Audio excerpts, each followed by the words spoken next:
Oi, gente. A repercussão do editorial da Folha de São Paulo tem sido tão negativa, esse editorial de ontem, que eu vou analisar e comentar com vocês os absurdos que a Folha de São Paulo disse, né? Olha só, a Folha de São Paulo fez esse editorial falando da volta do Bolsonaro. E aí na primeira versão, eles dizem o seguinte: opondo-se ao petismo, o bolsonarismo pode dar vigor à política brasileira, desde que abandone a violência, a atitude antidemocrática e a polarização irracional. Pode dar vigor, pode ser uma coisa assim vigorosa, né? Isso tá aqui também, ó. O bolsonarismo pode dar vigor à política brasileira ao se opor ao petismo, se abandonar a violência, a atitude antidemocrática e polarização irracional. O bolsonarismo, até pouquíssimo tempo atrás, muitos bolsonaristas estavam na frente de quartéis pedindo um golpe militar. Pedir para eles abandonarem atitude antidemocrática, polarização irracional, é como você pedir para a água não ter hidrogênio e oxigênio. Não faz o menor sentido. Atitude antidemocrática, polarização irracional são aspectos que constituem o bolsonarismo, são aspectos centrais no bolsonarismo. E aí a Folha mudou o editorial para isso aqui, ó. O bolsonarismo, eu vou até mostrar na própria Folha de São Paulo, vamos lá. O editorial que está online agora que eu estou fazendo o vídeo é esse aqui, ó. O bolsonarismo até poderia, se abandonasse a violência e o autoritarismo, liderar uma oposição saudável. Saiu de dar vigor para ser saudável, né? Poderia liderar uma oposição saudável ao PT. Esse não é, infelizmente, o desfecho mais provável. Lamento, assim. Oh, que pena, né? O bolsonarismo provavelmente não vai ser uma oposição saudável. Que surpresa, não é, Folha de São Paulo, para vocês isso? Depois do bolsonarismo tá pedindo um golpe militar, bolsonarismo ter se caracterizado pelo negacionismo científico, pelo autoritarismo, não é? Mas vocês acham que poderia, né, se abandonasse a violência e o autoritarismo? Como é que o bolsonarismo vai abandonar os aspectos que o constituem, os aspectos que o estruturam, os aspectos que o caracterizam?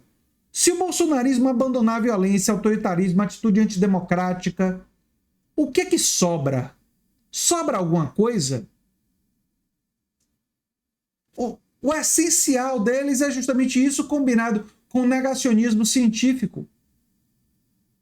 A viuvez da ditadura militar é um dos aspectos centrais para a gente compreender o bolsonarismo. Sem essa viuvez, sem esse apelo à ditadura militar e ao autoritarismo, o Bolsonaro não é Bolsonaro. Vale a pena lembrar que o Bolsonaro se alçou para a popularidade ao lembrar de um torturador durante uma votação do impeachment, do torturador da ditadura militar. Bolsonaro caracterizou a sua presidência e sua campanha como alguém que queria retomar, né, a perspectiva autoritária. Ele fomentou o golpismo durante toda a sua presidência. Como assim, Folha de São Paulo? O bolsonarismo poderia liderar uma oposição saudável? Como pode um movimento político que se caracteriza por negacionismo científico dar vigor à política brasileira? Dar vigor? O negacionismo científico do bolsonarismo produziu morte durante a pandemia. Nós devemos nos lembrar sempre, nunca vamos nos esquecer aqui no canal, que se o Bolsonaro e o governo brasileiro tivesse atuado desde o início, respeitando as normas da Organização Mundial de Saúde, e tivesse dado apoio ao SUS, financiando adequadamente, em vez de cortar recursos, e atuando, ouvindo, escutando os epidemiologistas, os infectologistas, os especialistas em relação à pandemia, nós teríamos salvo milhares de vidas. Mas por causa do negacionismo e por causa deles não ligarem para o que os especialistas e os cientistas dizem, o Brasil se tornou um dos países que mais teve morte por Covid no mundo. O Brasil tem 3% da população mundial e 11% das mortes de Covid. Sabe o que se explicam esses números? O que explica esses números é o fato do Brasil ter sido um dos países que teve uma liderança atuando contra as organizações de saúde. E teve uma população que acreditou e que agiu conforme essa liderança atuou. Uma coisa que age assim, dessa forma, não dá vigor à política brasileira. Traz para a política brasileira o que há de pior na experiência humana. O bolsonarismo fez aflorar com absoluta clareza sentimentos que já existiam na sociedade brasileira de preconceito com a comunidade LGBTQI+, para eles serem públicos e evidentes, e as pessoas não terem vergonha de mostrar que tem preconceito mesmo. O bolsonarismo expressou, através de suas políticas públicas, uma violência permanente com as comunidades originárias, os indígenas, e nós vimos o estímulo ao garimpo ilegal, o que produziu. Isso é o bolsonarismo.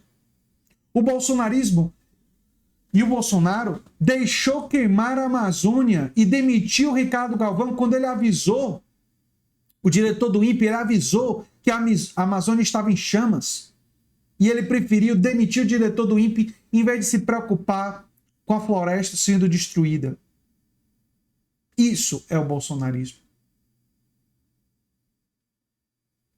Não é algo que vai dar vigor ou que poderia ser uma oposição saudável. E qualquer caracterização que não lembre disso, da atuação na pandemia, na atuação diante das questões ambientais e na atuação de entrega. Gente, a refinaria de Landulfo Alves, que tem suspeita de ter sido, as joias terem sido propina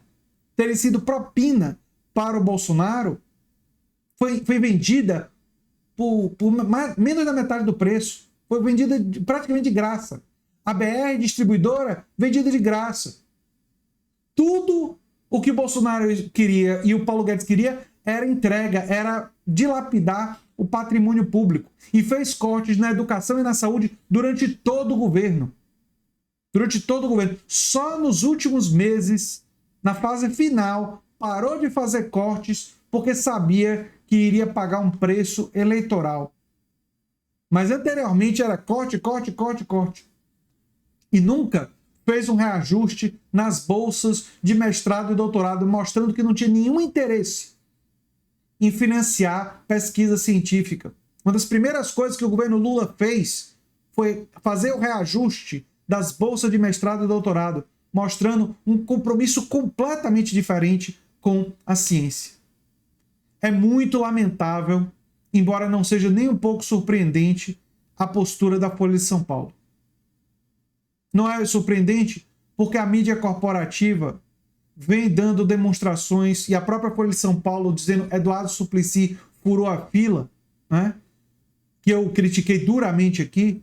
A Folha de São Paulo e outros órgãos da mídia corporativa vem dando demonstrações que agora que o Bolsonaro foi derrotado, o antipetismo voltou com tudo, mesmo que seja um antipetismo para suavizar, para relativizar o que foi o bolsonarismo. E eles só fizeram um editorial mais light, tirando o dar vigor e dizendo a posição saudável, mesmo assim problemático, por causa da repercussão absolutamente negativa que isso teve nas redes sociais.